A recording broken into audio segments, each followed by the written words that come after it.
Hare Krishna, Chit Prabhuji. Whenever you're ready, you can start, Prabhuji. Thank you, Prabhuji. Hare Krishna, dear devotees. Please accept my humble obeisances. All glories to Srila Prabhupada and Gurudev.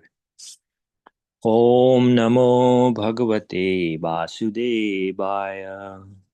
Om Namo Bhagavate Vasudevaya. Om Namo Bhagavate Vasudevaya.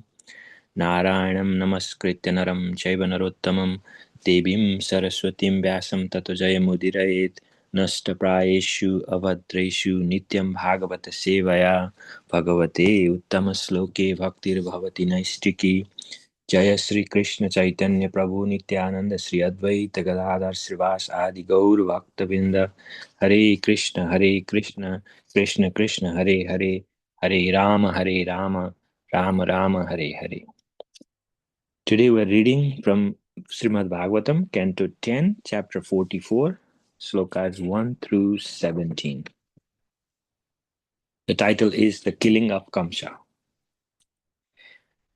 Sukadev Goswami said, thus addressed, Lord Krishna made up his mind to accept the challenge. He paired off with Charuna and Lord Balram with Mustika. Text 2. Seizing each other's hands and locking legs with each other, the opponents struggled powerfully, eager for victory. Text 3. They each struck fists against fists, knees against knees, head against head, and chest against chest.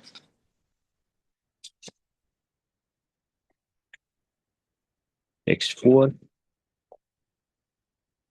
Each fighter contended with his opponent by dragging him about in circles, shoving and crushing him, throwing him down, and running before and behind him.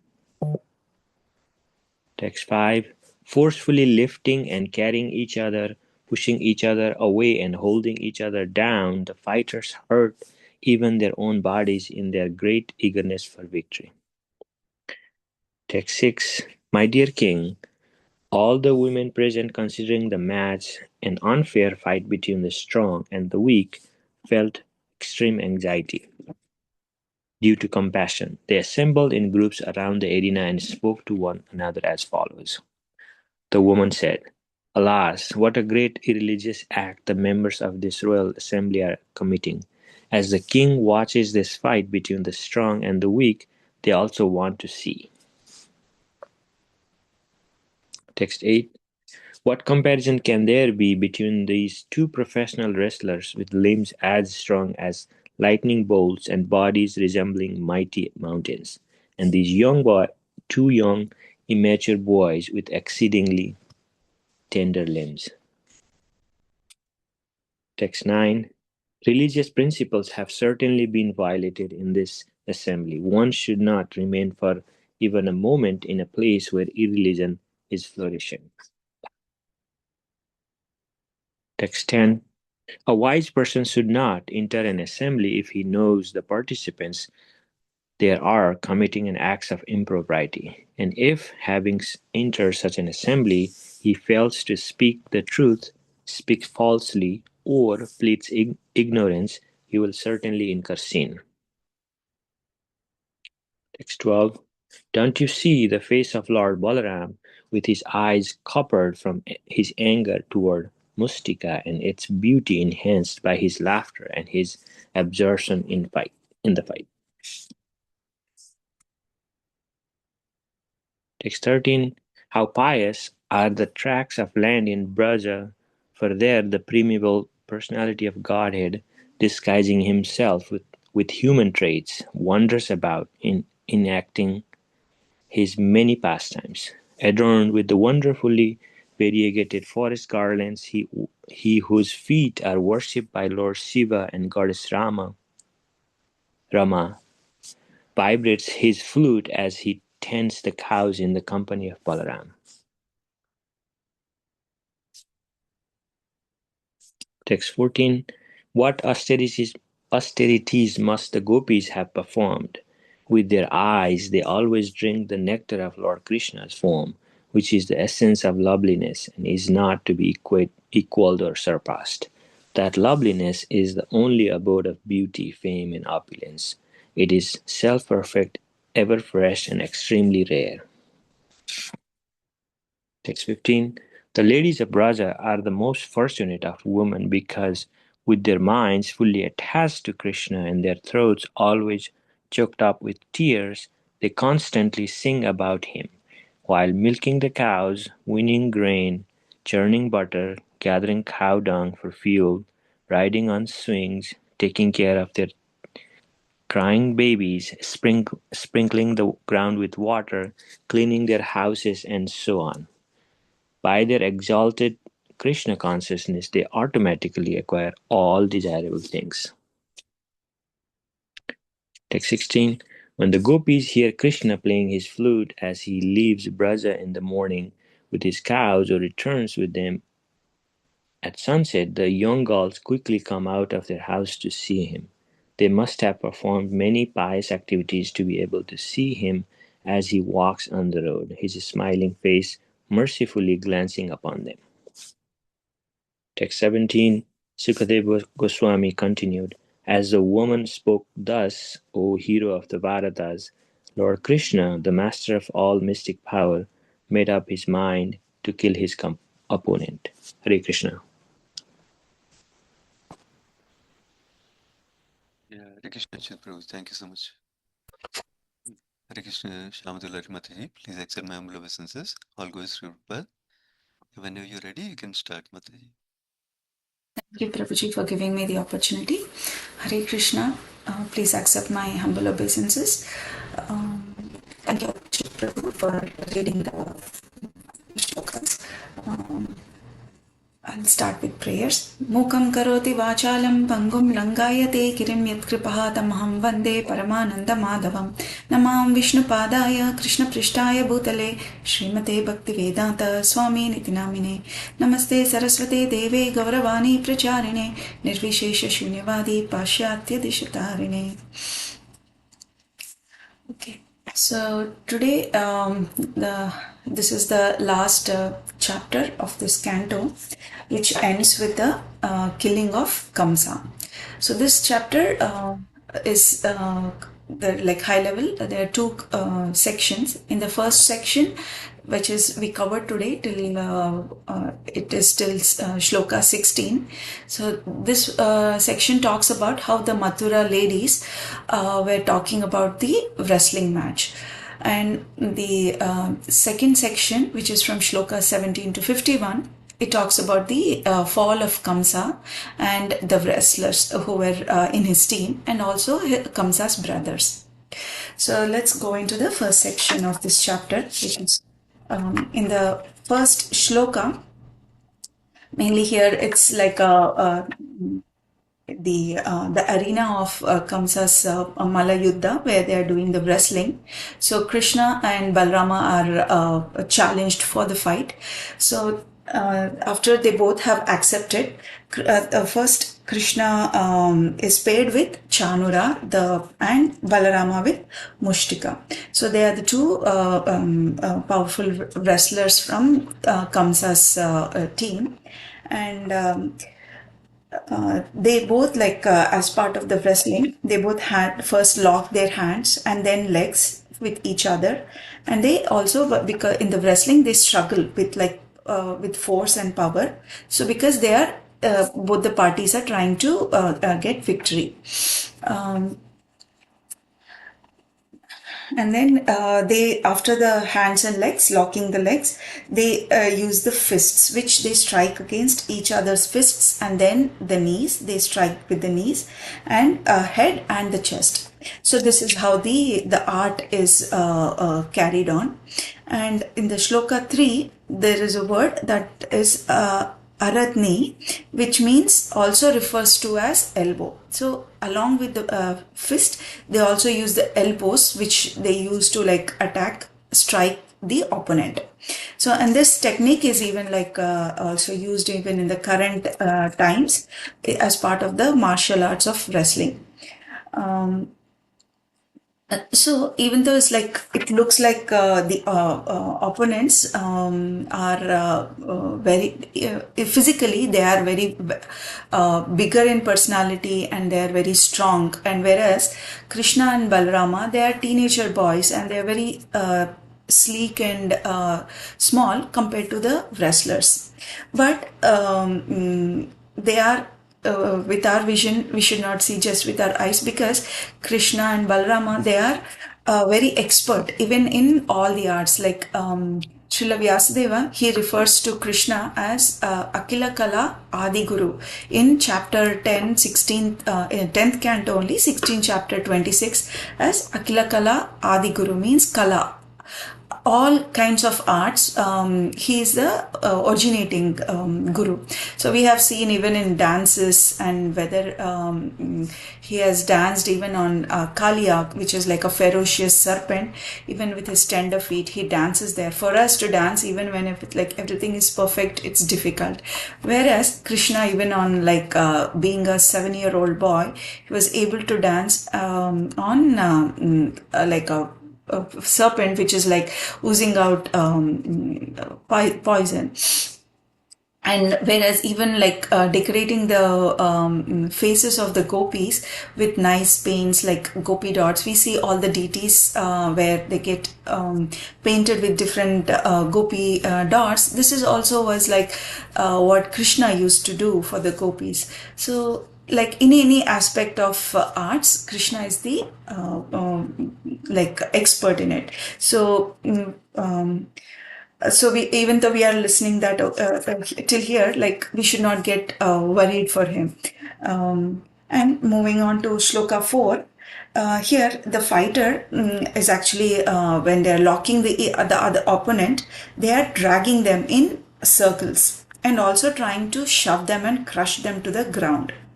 And by in this process they are throwing them, running behind each other, trying to hurt the opponent. And in shloka 5 they are saying that in addition they are lifting, like forcefully lifting each other and pushing them and also trying to hold the other person down on the floor to hurt them. And even the like in this process they're trying to hurt the bodies of each other. This is also again one more point, that even though it looks like the opponents, Mushtika and Chanura, they are hurting the tender bodies of Krishna and Balarama, for our mundane eyes, we look like, it will look like, oh, they are hurting, but in reality it is not for Krishna and Balarama. So Srila Jiva Goswami explains that they did not get hurt, even though for our vision it looks like that. So the similar episode or like Leela we see, which was being glorified by Bhishma in Bhishma Stuti during the Kurukshetra war. Krishna, out of his affection for his cousin Arjuna, he accepts the role of charioteer. So in the Kurukshetra war or any war, when you see, like even though they are as a being as a charioteer, there is so much of arrows that are being shot by the opposite camp, they even hit the charioteer. So Krishna, being Arjuna's charioteer, he also gets hit by these different arrows. So Bhishma, he's glorifying like this in shloka 34 of Bhishma Stuti. He's saying, Yuditura garajo vidumra vishvak kachalulita shramavaryalankritashe mama nishita sharair vidityamana Tvachi vilasat kavachestu Krishna Atma. So when he's being as a charioteer, there are so many horses and people are like on the ground. Because of that, the dust from the ground is all going up in the air, and it's all fallen on the hair of Krishna. and the arrows which are hitting him on his body, they are making wounds on his body, and there is blood is coming out. So in one of the commentaries, it said that even though it looks like Krishna's body is there is blood coming out of him, it's just for the Leela. But because even though his coming here on the earth for doing the Leela, his body is still transcendental. So all these external symptoms that we are seeing, it's only for our eyes, because to the pleasure of our eyes, because for us, we will not be able to connect only at this level. So even similarly in this chapter here, when we are seeing that Krishna and Balarama are being hurt by the wrestlers, it's only for as part of the Leela. And next in Shloka 6, this is after seeing this fight, the women of Mathura they are feeling compassionate, and they are feeling concerned for the Krishna and Balarama. And what and here the next slokas, it's being explained on how they are feeling about about this whole episode. So they are speaking that the women who are present at the arena, they are saying, "Oh dear king, considering this match which is so unfair, because that is happening between strong and weak. And we feel extremely anxiety. They are feeling uneasy about this whole thing. And they assembled in groups, and they're speaking to each other." So they continued saying that this is a great irreligious act, because it's an unfair fight, and the members of the assembly who are watching all this unfair fight is also they are also committing sin, because when somebody is watching something like unfair, in this case which is the fight between strong and weak, so even they are incurring sin. So then Srila Prabhupada in the purport is explaining that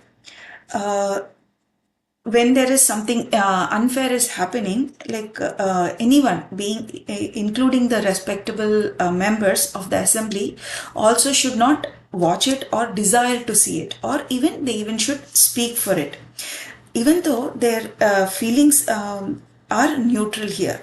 So whatever is the whether they are feeling neutral about it or supporting it, all these are considered as sinful, because here it is not just unfair, it is even referred to as injustice. So keeping even quiet, like something like this is happening, if they are quiet as well, that is also considered as incurring sin. In the shloka, it's in the shloka 10, the word here is used as abruvan vibruvan agno. Means if somebody is failing to speak the truth, or even they say that, "Oh, I'm ignorant about this." So all these cases, it's still considered as sinful.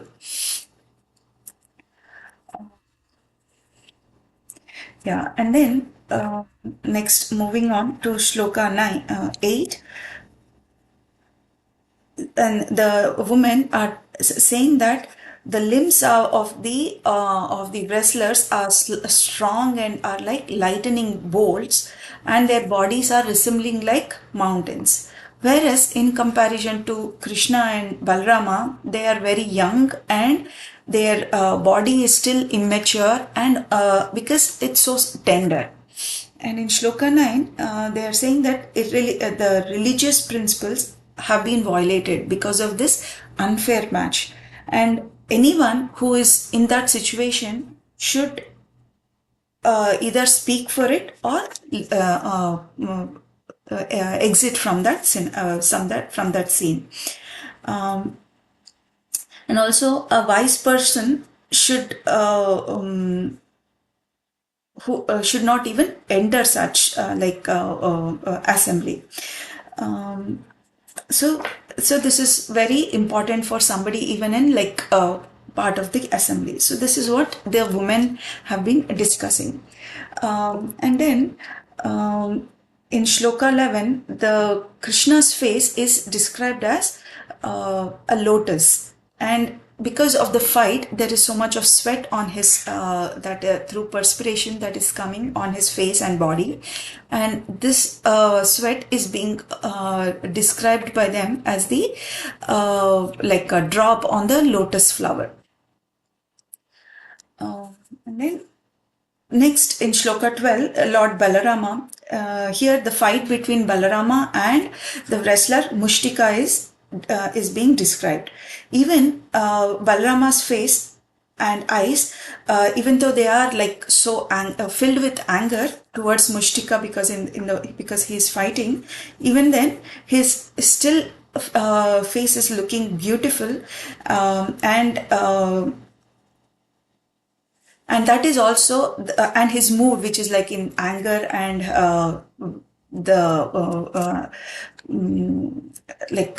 anger towards the wrestler, the opposite Mushtika, still that's being described as so beautiful, because for the even whether it is the women of Vrindavan or women of Dwaraka, however mood they see Krishna or Balarama, they are always attracted to him. And even in like one of the song by Adi Shankaracharya, which is Jagannath Ashtakam, which is very dear to us as devotees of Lord Chaitanya Mahaprabhu, because when Lord Chaitanya, when he stayed in Jagannath Puri, he used to recite this song every day in the temple. And in this song, Adi Shankaracharya also describes similarly just how we have been reading in this section, that Lord Krishna, he is the one who is holding a flute and also wears the peacock on his head. He wears the silken cloth of which is of yellow, and he is always doing his pastimes in Vrindavan. So here he sings like in the first two verses of the song. First verse he explains like how the different demigods are worshipping him, and in the second verse, just like how the Dwaraka women are attracted and glorifying the beautiful face of the Lord. So here Adi Shankaracharya is saying, Bhuje savyevenum shira shiki picham katitarte dukulam netrante saha charakataksham vidadate sada Srimad Vrindavana vasati lila parichayo Jagannatha Swami Nayana Patagami Bhavatu Me. So he's saying that like whether he in Vrindavan or in Dwarka, Lord Krishna is always performing different leelas for the satisfaction of his devotees. So this same like here how they are fighting with Chanura and Mushtika, this is all for the pleasure of the devotees. And even in there is one famous song in Telugu, which was written by one of the poets. It's called Swagatam Krishna. It's very much well known in South India. When you're watching any Bharatanatyam also, they use this song where they describe how Krishna and Balarama, they fight with Chanura and Mushtika in this Swagatam Krishna. So like that's also nice in depiction of these pastimes that is being used in Bharatanatyam as well.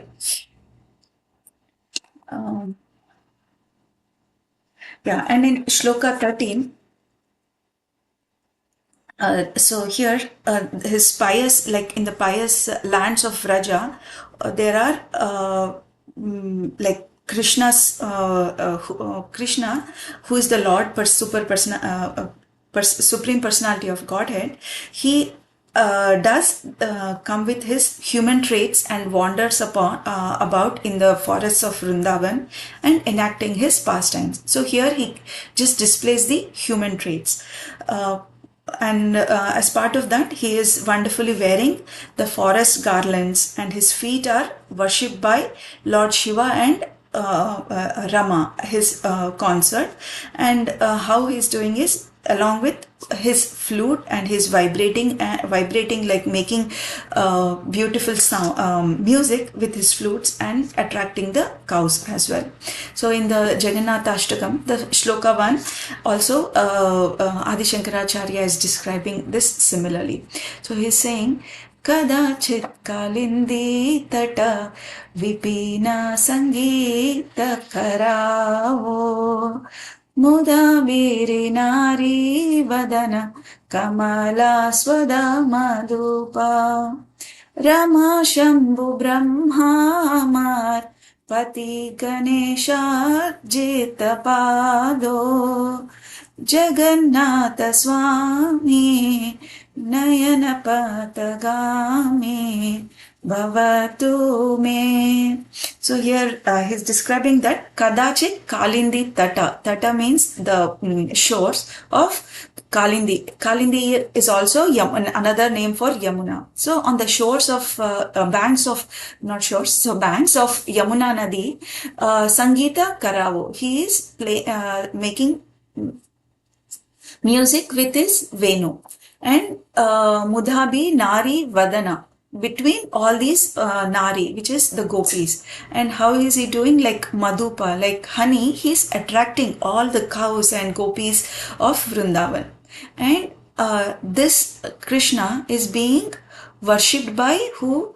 Rama, Shambhu, Brahma, Amarpati, means Indra, and Ganesha. So they are all worshipping his pado, so his feet. So that Krishna, that Jagannath, I want to always my eyes, just like how here gopis of Vrindavan and women of Dwaraka, they are always mesmerized. Their vision is always mesmerized by Krishna's seeing him. So similarly, here Jagannatha Swami Nayana Patagami. So my Nayan, wherever I am seeing, I just want to see you.